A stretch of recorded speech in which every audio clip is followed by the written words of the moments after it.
ఒక భర్త చనిపోయిన మహిళ ఏడిస్తే దానికి కూడా రాజకీయం చేసేంత మానసిక దౌర్భాగ్యం ఉండడమే మరి కాంగ్రెస్ పార్టీ యొక్క నీతిమాలిన నీతిబాహ్యమైన రాజకీయాన్ని నిదర్శనం. అంతమందిని చూసి నాకు గోపీనాథ్ గారు ఇంత పెద్ద కుటుంబాన్ని ఇచ్చారు మా జూబ్లీ హిల్స్ కాన్స్టిట్యున్సీలో అని చెప్పి ఆమె కంటతడి పెడితే ఆమె భర్తను తలుచుకొని, భర్త చనిపోయి ఇంకా 6 నెలలు కూడా కాలేదు బ్రదర్, బాధ ఉండదా? భారతదేశంలో మన సాంప్రదాయంలో డెఫినెట్గా భర్తను ప్రతిరోజు తలుచుకుంటారు, తండ్రిని తలుచుకుంటారు, పిల్లలు చనిపోయిన తర్వాత తలుచుకోరా? కుటుంబ సభ్యులకు ఆ మాత్రం ఉండదా?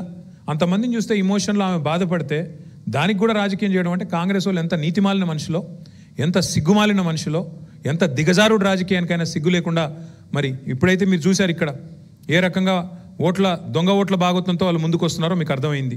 ఇంకోవైపు మహిళల్ని అవమానిస్తాం, బిడ్డ మీద కేసు పెట్టినారు, ఇంకా ఘోరం అది. తల్లి కోసం తిరుగుతుంది ఆ అమ్మాయి, ఆమె కూడా కేసు పెట్టారు.